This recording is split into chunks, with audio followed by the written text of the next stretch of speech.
So I'm going to wait for Ruby to start that. Okay.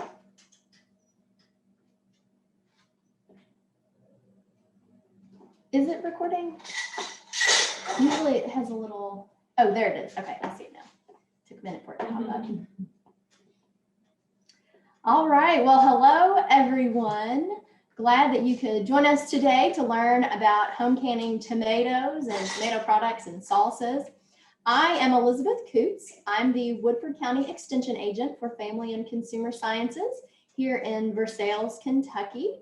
We are part of the University of Kentucky Cooperative Extension Service, which is in the College of Agriculture, Food, and Environment.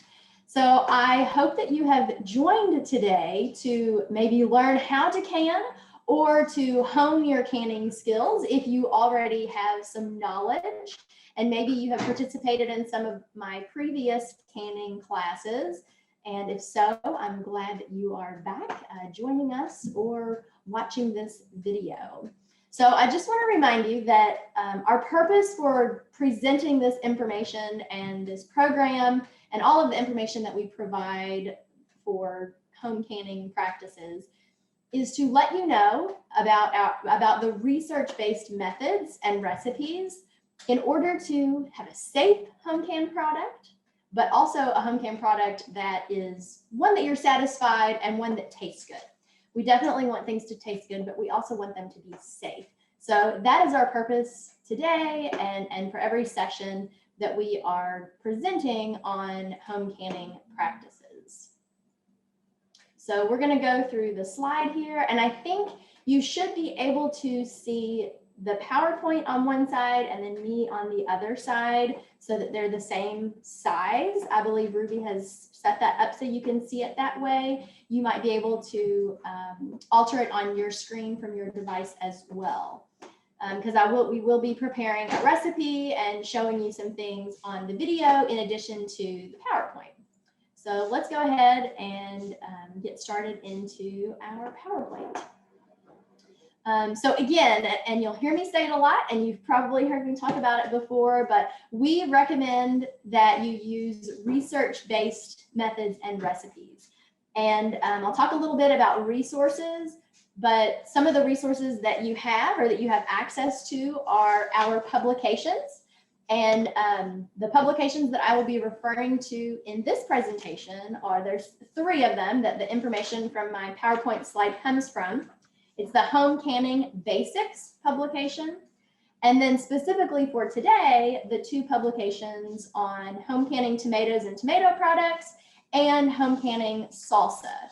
So you can't can salsa or tomatoes and tomato products without knowing the basics. So that's why we have these 3 publications. In the Home Canning Basics publication, there's of course information about canning in the boiling water canner and canning in the pressure canner. With tomatoes today, we are going to talk only about the process for canning in the boiling water canner because that is more common, and we'll talk about why it is safe to can tomato-based products in the boiling water canner. That being said, there are some tomato recipes that you can do in the pressure canner. So we'll talk a little bit about that. But just a reminder, when it comes to the research of these recipes and processes, you don't want to change the recipe, the processing method. And when we say processing method, we mean the boiling water canner or the pressure canner. So whatever it says in the recipe you want to follow, or the processing time. So follow the instructions that is in that recipe that you're using. And I'll say this again too, that if you're ever not sure about the recipe that you have or the process that you need to go through, I'm always a resource for you, as well as your local extension agent, which there is an extension office in every county in Kentucky. Oops. Well, hang on just a minute. Here we go. Okay. So whether you're a first-time canner, and this is completely new, or if you're experienced and you've canned for years, I hope that this information will be helpful. I've put it together in a way so that even if you do have experience canning, that hopefully there's something that you'll learn. That's always my goal, is that you learn something whether it's a little bit or a lot, out of my programs. So the bottom line in all of this is that properly canned foods can be safe and nutritious and taste good, and it's not dangerous. You know, if we follow the guidelines and, you know, we learn about the process behind it, it can be safe and tasty and good for you as well. We do know that foodborne illnesses from canned food, home canned food that is not canned properly, can potentially be deadly. And we'll talk a little bit more about that. But again, that's why we recommend these tested, researched recipes and methods. I'm just gonna pause for a minute, come over here and stir my salsa. This is the recipe that we're gonna be making today. Just kind of have it on the back burner over here, if you will, literally, while we go through here. So in thinking about that, you know, if you have an old family recipe, that's one that you can reach out to me and I can have that basically tested to see if it's safe to use, or, you know, maybe you just need to add a little vinegar to it or process it a little longer. You can always reach out to me as a resource, because we just want to make sure that you are following the practices so that you're safe. And again, you know, when I mentioned that improperly canned foods can be deadly, a lot of people think of botulism. I'm afraid of botulism, so I don't want to can. Thankfully, in our country, botulism rates are very low. And part of that is because we have research-based information and recipes, so it's not as prevalent. But when we think about home canning, something that is shelf-stable can potentially have bacteria grow in it. It's a moist environment. If there's oxygen in there, that is how the bacteria thrives. And the worst of the worst bacteria, if we think of, like, you know, a chart or a graph of all these bacteria, it's Clostridium botulinum, and that is the bacteria that causes botulism. So we know that if we don't follow proper methods, there is a higher potential, not always guaranteed, but a higher potential that Clostridium botulinum could grow and thrive in that jar of food. And that can be very, very bad if you have botulism, and it can be deadly. So we don't want to scare people. You know, it's not a scary thing, canning. We just want you to know the reason why it is recommended to follow these research-based practices. But like I said, the good thing about it is if we're following these processes and methods and recipes, we don't need to be concerned with this. Just want you to be aware. Okay, so this information, again, is from the Tomato and Salsa publication, just on the first pages there, so you can refer to that. And if you don't have a hard copy of these publications, we have a whole packet of publications available for you here at the Woodford County Extension Office, or we have them electronically on PDF that we can email you, but they are also available at any time on our website under the Family and Consumer Sciences tab.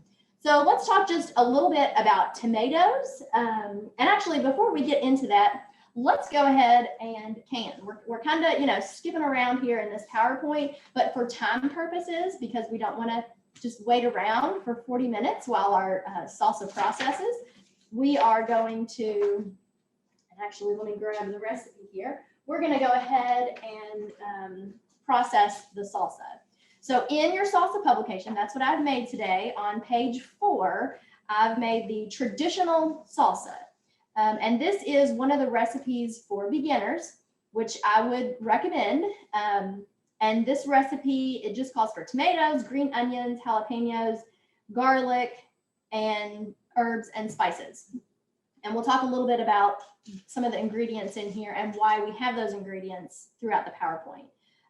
But like I've said before in previous sessions, if you've attended with me, I am not, for these purposes, I'm not as concerned with the actual recipe as I am for the process, because I want you to understand the process of canning. If you understand the process of canning and, you know, some of the factors to consider depending on what you're canning, then you can probably can any recipe.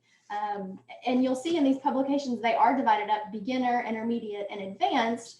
So, you know, these recipes are a little more difficult. These are easier. if you are new to canning and you like to can salsa, one that I would recommend is on page 3. It's called medium salsa, and it uses a packet of dehydrated spice mix. So you only have to have the tomatoes, and then you mix that spice mix in and can it. It's very easy and it's very delicious. But like I said, today we're using the traditional salsa with some local produce that we had. The first step in this recipe and most tomato recipes is it says prepare tomatoes. Peel tomatoes by dropping into boiling water for 30 to 60 seconds or until the skins begin to split. And I want to show you how to do that. So with this tomato, we have cored it.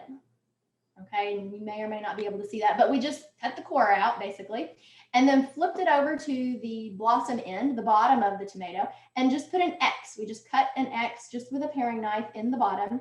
And then this tomato you would put into boiling water, like the recipe says, for 30 to 60 seconds. And one handy tool, it's not necessary, but it's very handy, is this wire basket, because you can put your tomatoes, maybe put a couple tomatoes in your wire basket, put it down in the boiling water, let it sit in there. And then once it's done, you can scoop that wire basket in. So it's kind of like like a big strainer basically. But if you're doing this, with tomatoes or peaches, you do the same way. This wire basket is a very handy little tool.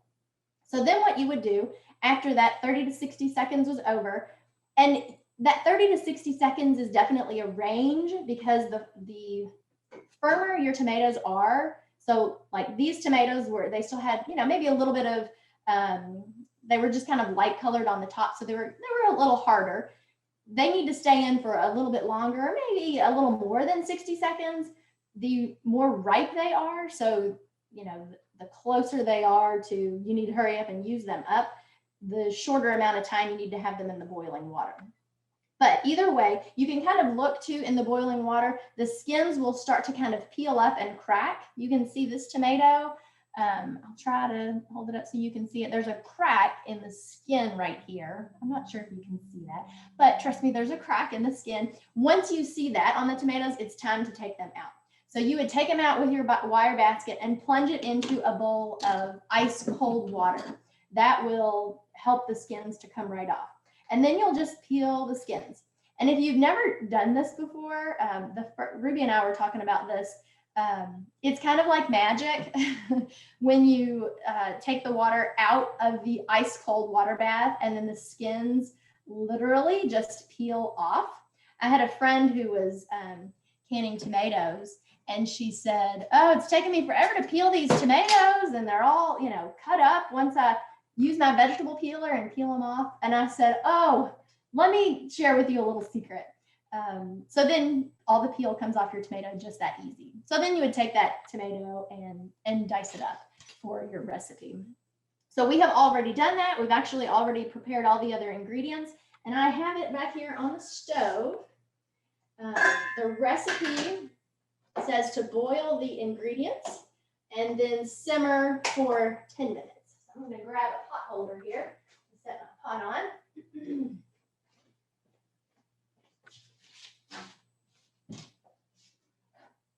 And as you can imagine, it smells really good. Let's see, I'm going to scoot this around here. Whoops. Okay.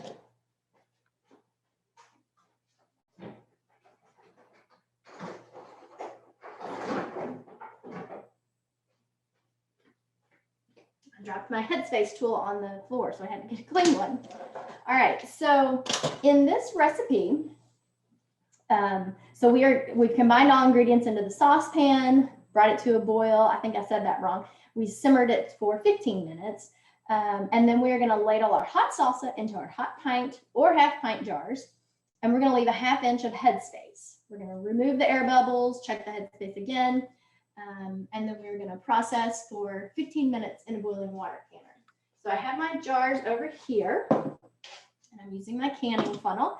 And I'm going to talk a little bit about these tools in a little bit, but I'm going to go ahead and get this hot salsa into my jars. It smells really good. I wish we had smell-o-vision. I say that every time I do a canning class or a cooking demonstration on Zoom or on Facebook. I wish you could smell it.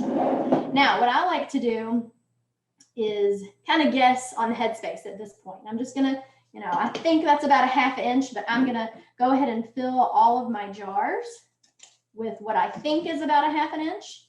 I'm gonna go back and check the Headspace, and then I'm going to get out any air bubbles that might be in the salsa. And like I said, we'll talk about the air bubbles and the reason for that in a little while. All right. This is probably one of my favorite ways to preserve my tomatoes is to make salsa. The easiest way, and probably, I don't know, this is my favorite way, but the one that I do the most is just crushed tomatoes.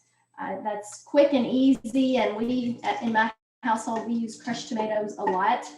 So I'm canning crushed tomatoes quite a bit. Okay, now I'm seeing here, and this is like real life. I like it when these things happen in canning classes because this is how it goes. If you all can see here, this one jar has probably 2 inches of headspace, which is totally incorrect. So that one is there's probably not going to be enough to fill that up, even if I adjust these headspaces here. So unfortunately, I'm just going to have to eat that one later. I'm going to have to put it in the refrigerator. We have a question too. Oh, sure. Go ahead. What's the question? What's the best way to keep your jars hot as you wait for them to fill? Dishwasher, oven, or in the pan? So you can do any of those ways actually to keep your jars hot. I prefer to set them in a pan of water, just hot water, just set the jars down in them, which I normally do. It really just keeps the bottom warm, like a 9x13 pan, just fill it up with really hot water and set your jars down in there to keep them warm. You can also have them in your boiling water canner if you want to, just submerge them in there. Once you're ready to use them, just take them out of the canner and they will be hot and ready to go. Okay, so I have gone down in each jar and kind of stirred it around, tried to get any bubbles that might be in there out. Now I'm going to check my headspace. And I would recommend having a small spoon. So this is just a plastic tablespoon that I have. So I have on my headspace tool 1/2 inch right here. This one has just a little too much in it. So I'm going to take some out, put it in this jar over here. Okay, that is right at 1/2 inch. This one looks like it has too much, not too much headspace, too much salsa. I'm going to adjust that. And I took too much. It's kind of a game sometimes. Okay, right at 1/2 inch. I can tell this one has too much. Let's see, I'll just hold it there. 1/2 inch, a little more. Okay, put that in here. Now this one has, like 1.5 inches of headspace, which is not going to be correct. Like I said, this one, I'm still going to process it, but it's not going to be shelf stable because essentially there's too much air in there. There's too much air in that jar. My lid will still seal. Okay, that's kind of a misnomer, is that if it seals, it's safe. And that's not true, because if that headspace is not correct, if there's too much air or if there's not enough, then that product may not keep. It could spoil. It may not, but I'm not willing to take that risk. So jars can definitely seal. I mean, you could fill these jars with the hot salsa, put your lids on them and let them sit here, and just that heat will seal, that it will pull the lid down, but it's not the proper vacuum seal. And especially with this one, our headspace isn't correct. So we don't recommend that, of course. So I'm going to go ahead and put my lids on. Now, normally what I would do is this one that has way too much headspace, I would mark it just so that I know that there's not enough headspace, or that there's too much headspace in this one. But I'm not going to do that because there's so much headspace, I can tell which one it is. I'm just going to put my lids on, fingertip tight. So we're just going to tighten just enough to hold that flat lid on. Ooh, jars are hot. So I have my canner over here, and I've already filled it up with water. And I started to heat it up. So it's warm, recommended about 180 degrees since my jars are hot. This is considered a raw pack. We'll talk about that too. But I'm just, well, actually, the first thing, and I wanted to talk about this before I put my jars in, you want to make sure you have a rack in your canner. Now, a boiling water canner typically comes with a rack like this, okay? It has rings on it, but I prefer to use the rack that comes in my pressure canner. I've actually ordered a couple extra of these. You can buy them just individually because it's flat. It has holes in it, of course, so it's considered a rack, but it's flat and it's a little easier to manage getting your jars on here than it is on this one, especially if you're doing half-pint jars. It can be a little difficult to get those settled on there. So I'm just going to go ahead and drop this rack right down in my canner. And usually I put that in before I fill it up with water, but for purposes of today, I wanted to talk about that and didn't want to wait for the water to warm up. So I'm going to put these jars in my water here. And I'm not going to tilt them. I'm going to keep them straight up like this as I bring them over and put them in the water.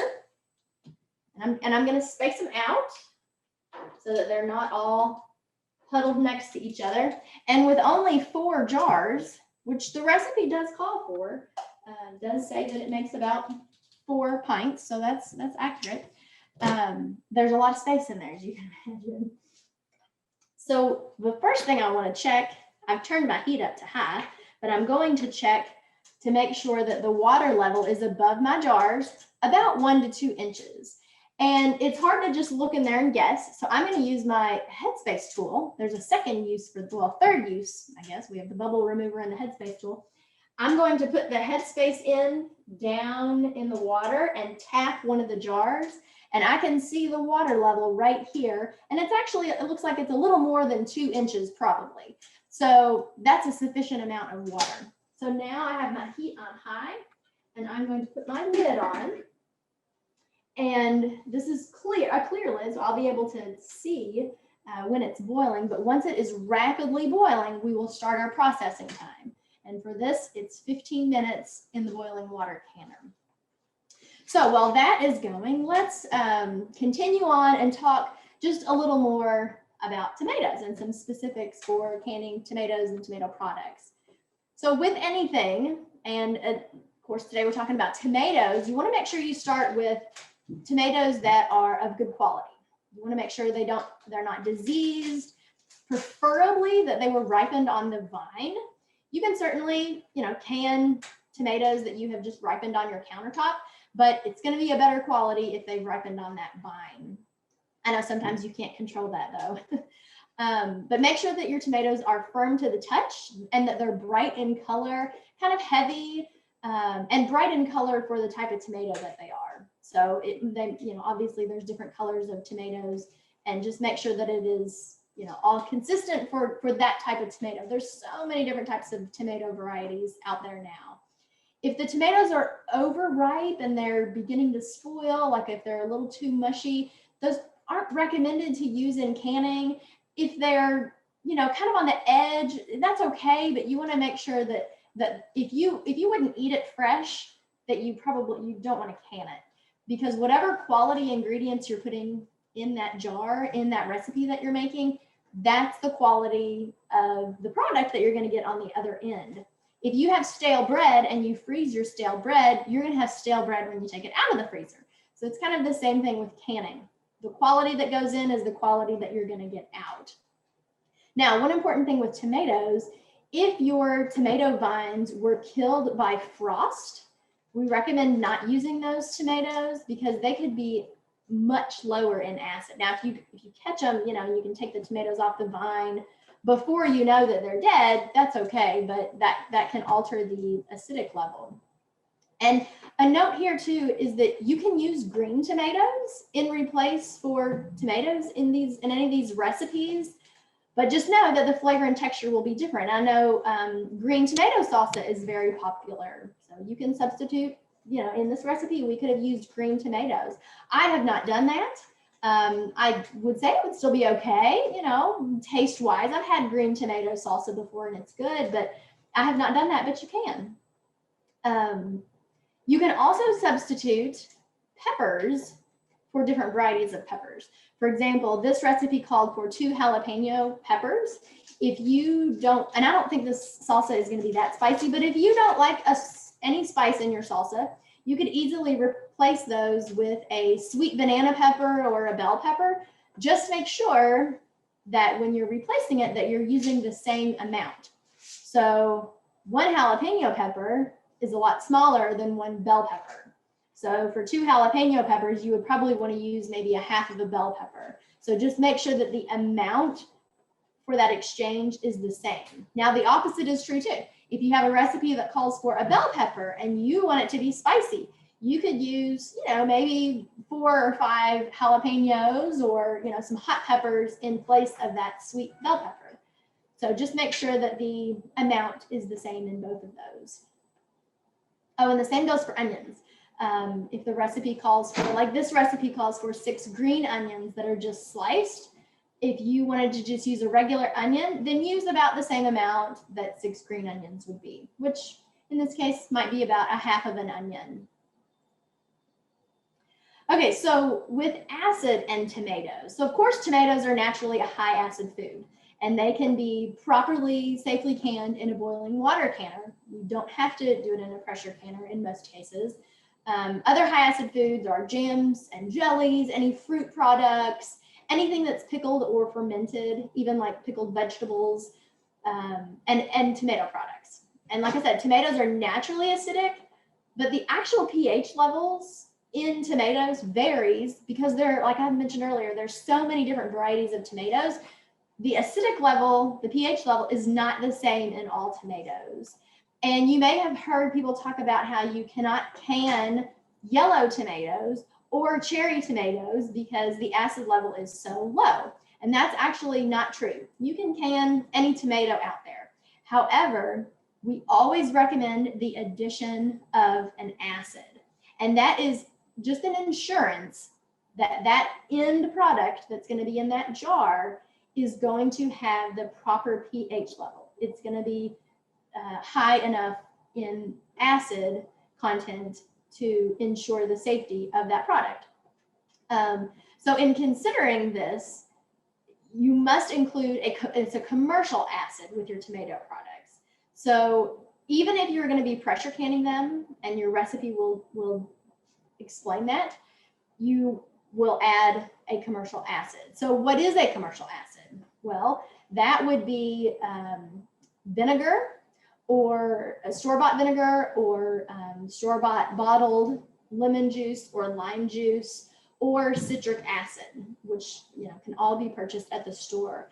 We don't recommend using homemade vinegar or fresh lemon juice because, again, the acid level in lemons and limes varies from different lemon varieties to others. It's not necessarily consistent. So we want to ensure that the acid level is consistent. And your recipe will recommend how much. Usually, if we're looking in just a tomato recipe, it's about 2 tablespoons of bottled lemon juice or lime juice or vinegar per quart jar. But it will say that in your recipe, and you will just follow the recommendation in your recipe. Now, when we're thinking of salsa, you don't have to add it per jar because it's in the recipe. For example, in our salsa recipe, we added a half a cup of white distilled vinegar and 2 tablespoons of bottled lime juice. So it was in our recipe that we cooked on the stove, so we're not adding it to the individual jars. If you were making just crushed tomatoes and you're canning those, it is recommended to then put lemon juice or lime juice or vinegar in each jar, okay? But again, as long as you're following a research-based recipe, it will have that information in the recipe, in the methods.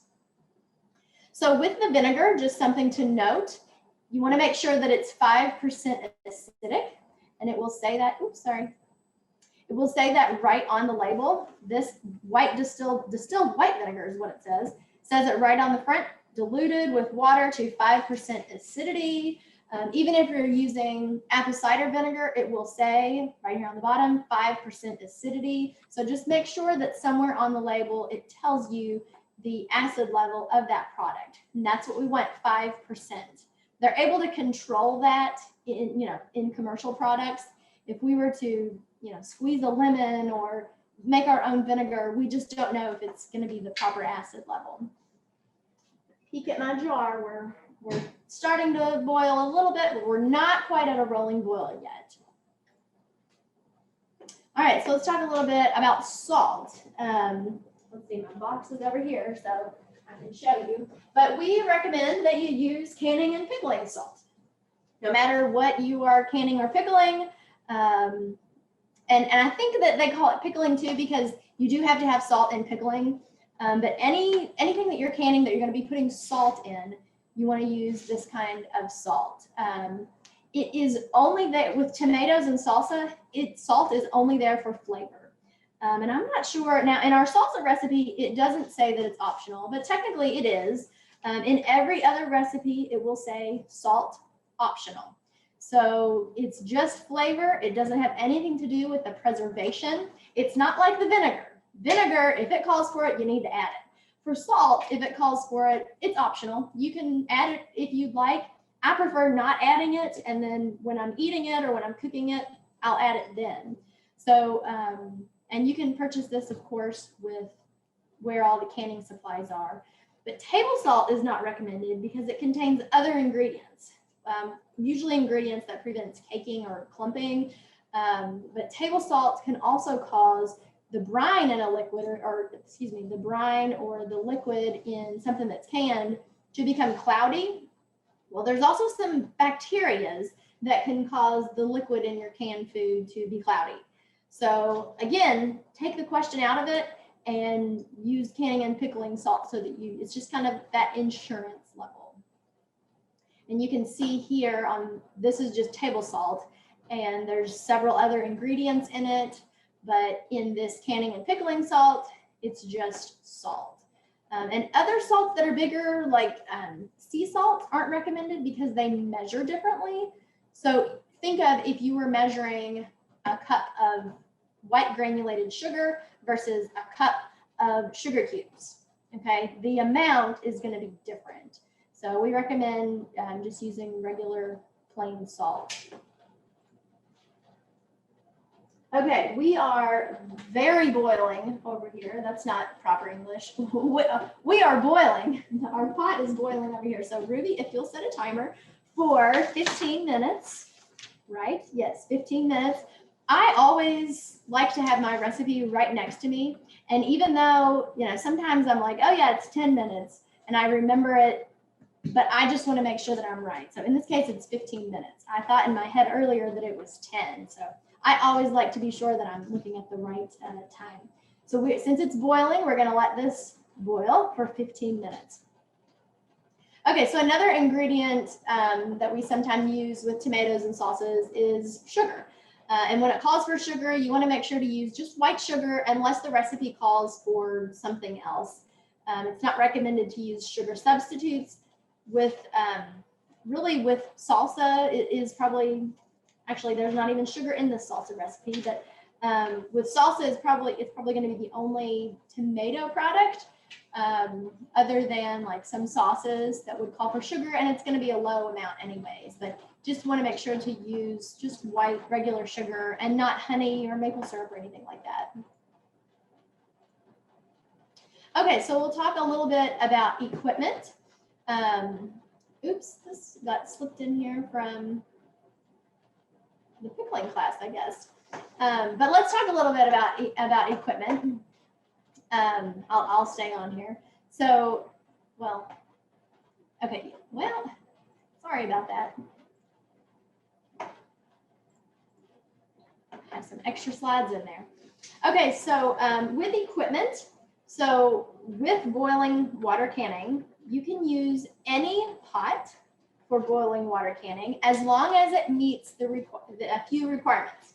So it has to be large enough so that when you put your jars in, you will and fill it up with water, that you will have 1 to 2 inches of water above those jars.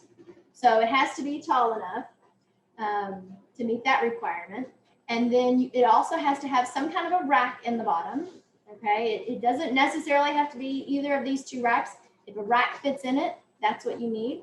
You don't want those jars sitting directly on the bottom of the pot because it can be too hot from that burner. You want just a little bit of a barrier. And then it's not necessary that you have a lid, but it helps to keep that heat in. And when we're processing in the boiling water canner, as you can see with what we're doing right now, there is steam escaping out of this lid, even though it is, a tight fitting lid here. The longer I'm processing something, for example, if this were this medium salsa recipe, it processes for 40 minutes. So potentially what could happen if I don't have a lid on here is I could boil off and evaporate quite a bit of water in this pot. And what could happen then, that water level is going to go down. I'm going to have to recheck the water level, and I might have to add more water. If it gets to where, it's less than 1 inch of water over my jars, I'm going to need to add water. Now, if you have to do that during your processing time, you can. You want to make sure, though, that you add boiling water. So it's always recommended to have a pot of boiling water, or I like to have over here a electric kettle, just a electric tea kettle is what they call it, and just have boiling water in it so that just in case I see I need more water, I can easily pour that in. Because if you were to pour even just hot water in here, depending on how much water you need to pour in, it's going to cool down enough that it's going to stop boiling. If your water stops boiling anytime during the process, you'll have to get it back to boiling and start your time over, which isn't ideal. So if you need to pour water in, make sure it's boiling water, and make sure to pour it around the jars and not directly on top of one of the jars. So let's talk a little bit about filling the jars. So in your recipes, you will have an option of raw pack or hot pack. Not always. Some recipes doesn't give you an option. It will say only do hot pack or only raw pack. But if it gives you an option, you can choose. The differences between the two, raw pack is essentially putting raw produce that hasn't been heated into the jar and then filling it with some kind of a boiling liquid and then processing. Hot pack is where you're cooking the food for a short amount of time and putting that hot cooked food into that jar and adjusting the headspace with the product or with more liquid to fill it up to the proper headspace. Now, the raw pack, as you can imagine, is a lot quicker. You can just put that raw product into the jar, get the headspace, process it. With hot pack, it takes an extra step. You have, an extra pot on the stove that you're cooking that product, whatever it is, a little bit. In this case, of course, it would be tomatoes. We're cooking it. A lot of instances, actually, with tomatoes, it's not an option. You do need to cook those tomatoes a little bit to break it down. But the benefit to hot pack is that you can fit more in the jar. And typically, you have a better product. I have never tasted side-by-side hot pack and raw pack. I have done green beans, of course, in the pressure canner, but hot pack and raw pack right next to each other, and you can clearly see that there's more beans in the hot pack. So if you have an option, it's totally up to you. But like I said, a lot of times in the tomato recipes, it doesn't give you an option. It'll just tell you which one to choose. So when you are to the point of filling your jars, as you saw, you'll check the headspace, remove the air bubbles, and check the headspace again to adjust it. And one thing that is recommended is to use plastic. I showed you I have a plastic spoon. The headspace tool is plastic for a couple of reasons. So if you use, like I remember my grandmother using a metal butter knife, and she would go down in her beans or her salsa to get the air bubbles out, but it was kind of hitting the bottom of the jar. Well, that metal could have chipped the bottom of the jar, but the metal also could potentially react with what's in the jar. So we just recommend to use plastic in the jar.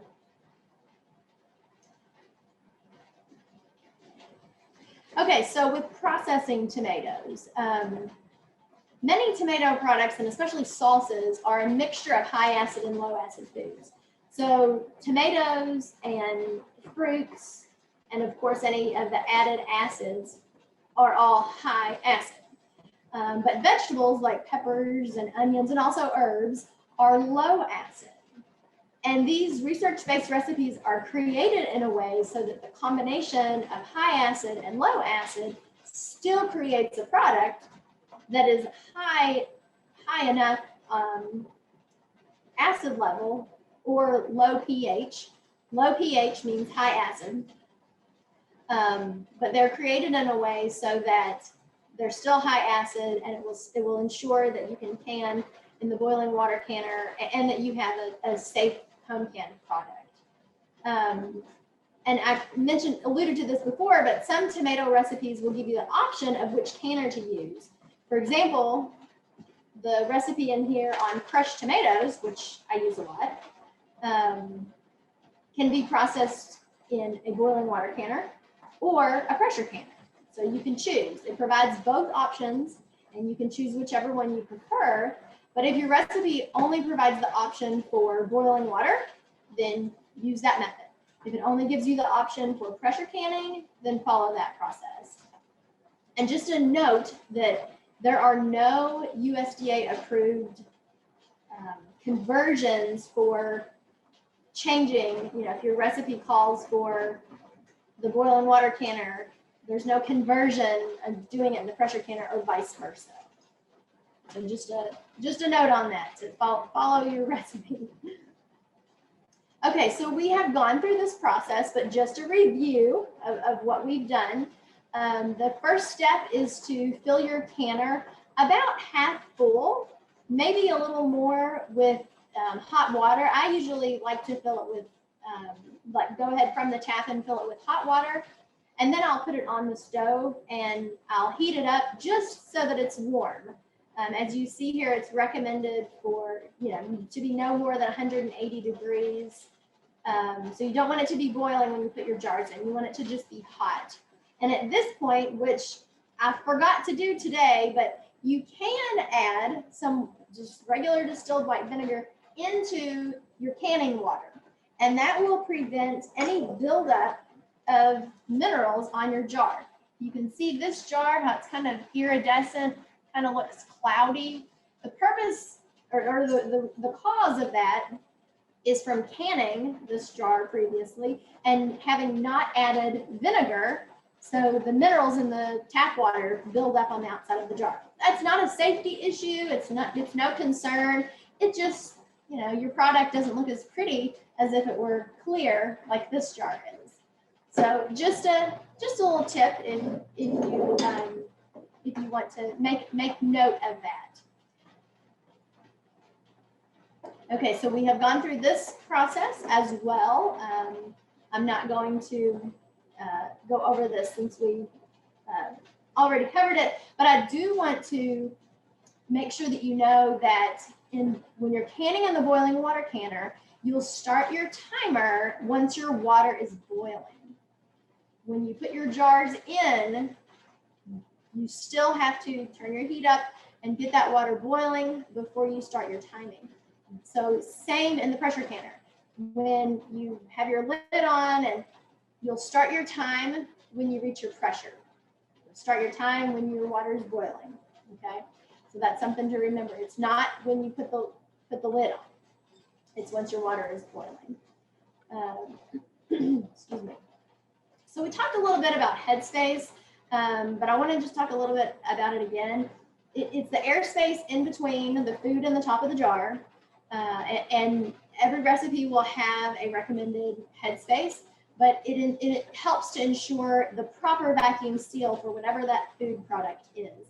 It also allows for expansion of the food as it's heated in the process in the canner, and it helps to pull that vacuum once it cools, okay? If there's not enough, the food could expand and bubble out. And if there's too much, like I mentioned, that can allow for bacteria to grow and thrive. And it can also, if there's too much headspace, and like for example, if this is green beans here, if they're sticking up out of the liquid, or like pickles, or anything solids basically submerged in liquid, can stick up and they can become kind of discolored and dry, and that's not ideal for when we're canning products like this.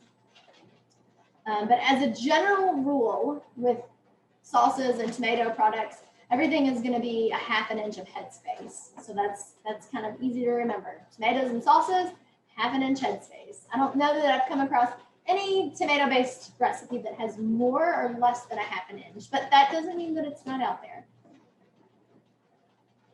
So let's talk just a little bit about jars. So you want to make sure when you're canning that you're using a mason type jar, a jar that has been made and designed for canning.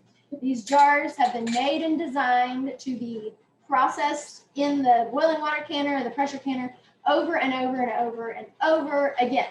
As long as the jar doesn't have any nicks or cracks or chips, especially in the top rim here, it can be used over and over. These jars are made to stand up. The main name brands that you hear are Ball and Kerr and Golden Harvest. There are a lot of other brands out there and some off brands as well that are still safe to use. They're still okay, but they're just not as good a quality. And the same goes for the lids.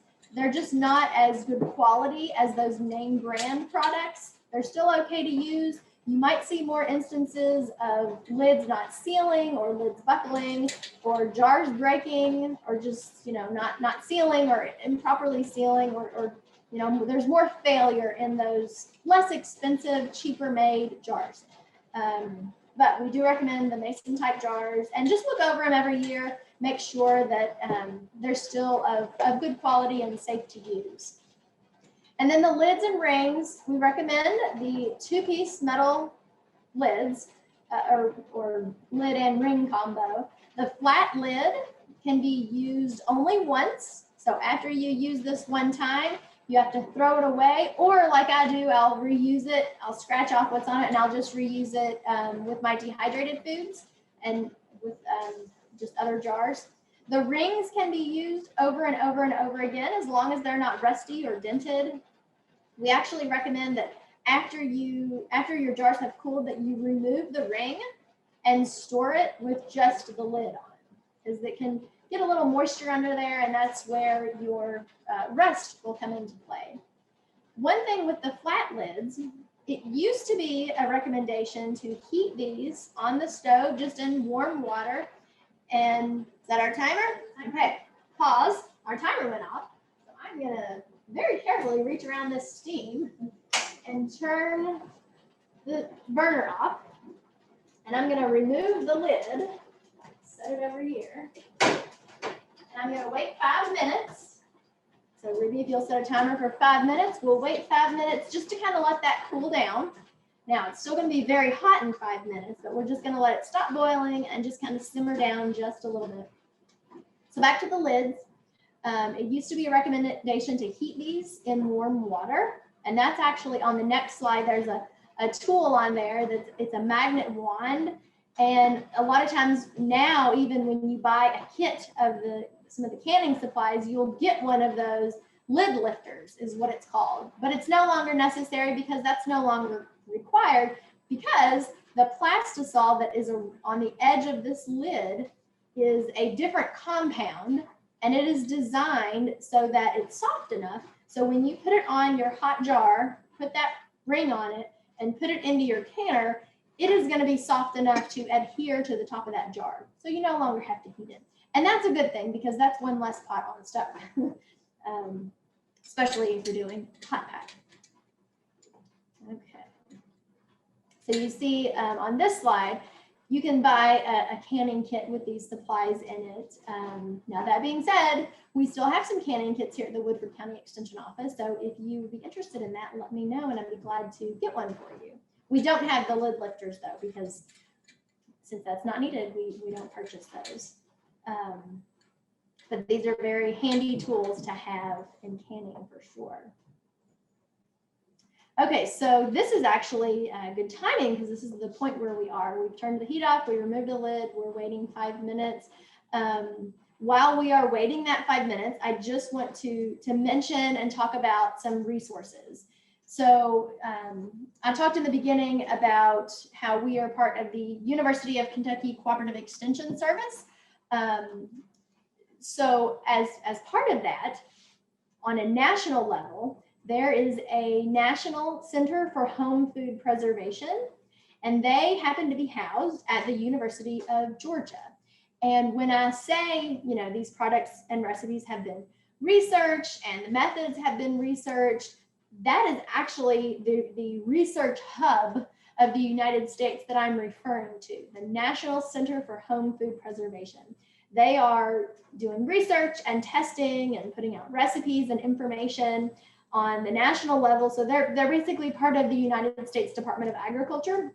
They are then taking that research, putting it into usable information and sending it out to all the states so that they can utilize it to then create usable publications to then hand out to consumers so that people can have the information and utilize it.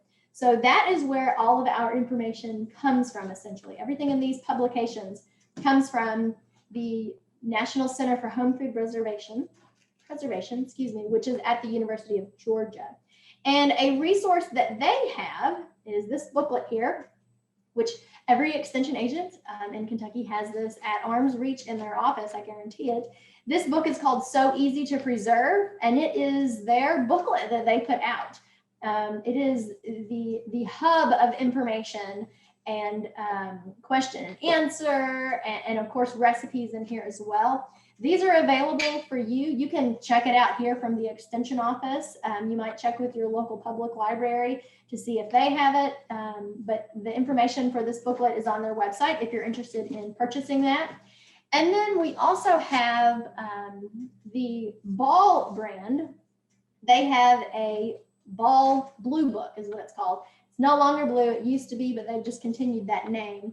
But this is the Ball Blue Book Guide to Preserving. And this is a very nice booklet that has not only recipes in it, but some pictures and kind of a how-to process with just some tips of the canning process, a very reputable resource. Now, we do not, in Extension, we don't promote or market for one brand.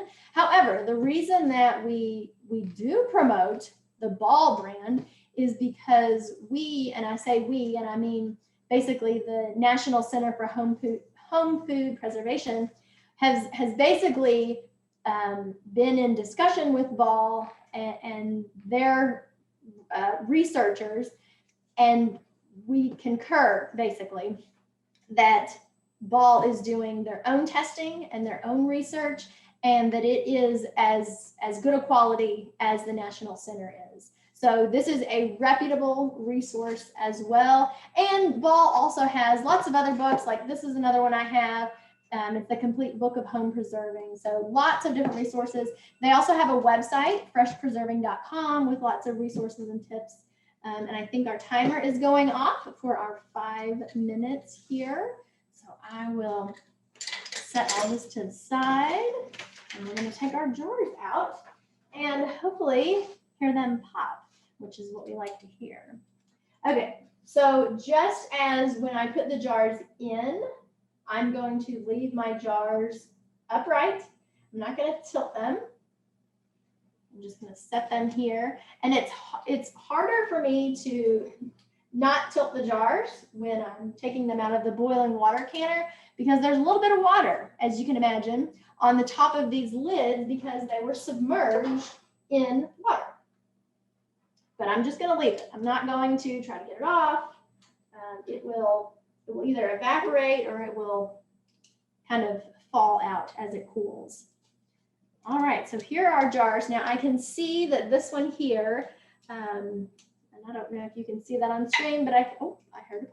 But I can see that this one is my jar that has too much headspace. There's too much airspace there. So I am, like I said, I'm still going to process that, but we're going to eat that one after we get off camera. Another one popped, yay. So what we're going to do at this point is let these sit just at room temperature for 12 to 24 hours. And the reason we say between 12 and 24 is because if one of them doesn't seal, or if multiple of them didn't seal, within 24 hours of now, we could reprocess those if we want. In this case, we would just eat it. But if you were canning lots of salsa and you had like a production and maybe you had one that didn't seal and you're getting ready to can another batch of salsa, well, then you can just reprocess that jar. So what you would do in that case, you would take off the ring, take off the lid, and you would get a new lid because that flat lid has already been used. Even though it didn't make it to your shelf, it's already been processed in the canner and cooled. So you need to get a new lid, wipe the rim, put the lid on, turn the screw band, and then process it the same as everything else. But at this point, they need to cool for at least 12 hours. And just naturally, and you've noticed that I've spaced these out so that air can flow in between nicely. I don't have a fan blowing on them. I'm also not going to lay a towel on top of my jars, which I know is kind of an old practice that a lot of people like to do, just lay a towel on top of it. We don't want to do that because that will essentially help to insulate those jars. It will keep them warmer for longer, and we want them to cool. We want them to cool slowly, but we want them to cool. So if you think about the process of canning, so we had a hot product in a hot jar, we put it in hot water, we got the water really hot, we simmered the water down a little bit, we pulled them out to room temperature, so they're gonna cool down slowly, and that's what we want to continue. We just want that cooling to be slow and long. So it takes a long time for them to completely cool down. So after that 12 hours, and actually one other thing too, if you have countertops that are a natural stone, so like granite, for example, be careful when you place your jars on those because those countertops can hold, they stay cool. So they hold that coolness, and that if you place your jars directly on that counter, it could potentially break the jar because it's too cold. So I always, no matter if it's a countertop or whatever the surface is, and I don't know if you can see, but I have just a towel laying here that I've set the jars on. And part of that, the reason that I do that too, is because when you're taking your jars out of the canner, whether the boiling water canner or the pressure canner, their jars are wet. So that kind of soaks up some of the liquid as well. So after the 12 hours, you'll just press on the jars to make sure that they're sealed. If you hear this noise, you know that it's not sealed, and you know the process for reprocessing or eating that jar. But as long as they're all sealed down, they are ready to be stored in your cabinet or in your pantry. You do want to make sure to date it and label it. But before you do that, we would recommend to remove the ring and wipe down the jar. Like I did not put vinegar in this water, so I can already see that there's a little bit of discoloration on the jar. So I'm going to wipe it down really good after I take the ring off. And I especially want to wipe, just underneath where that ring was, because especially in the boiling water canner, there can be a little moisture that is stuck under that ring. And after I label it and date it, I'm going to store it in a cool, dry place. We recommend that for the best quality of your canned goods to eat it within about a year or 2 years. But if you have canned it properly, it's going to last a lot longer than that. If you've gone about the process the correct way, you're going to have a product that is going to last for a while. But after that 1 to 2 year mark, the quality is going to start to go down, and then also the nutrients in the food is going to start to go down as well. So if we have any other questions, you can ask those now, or you can contact me here at the Woodford County Extension Office.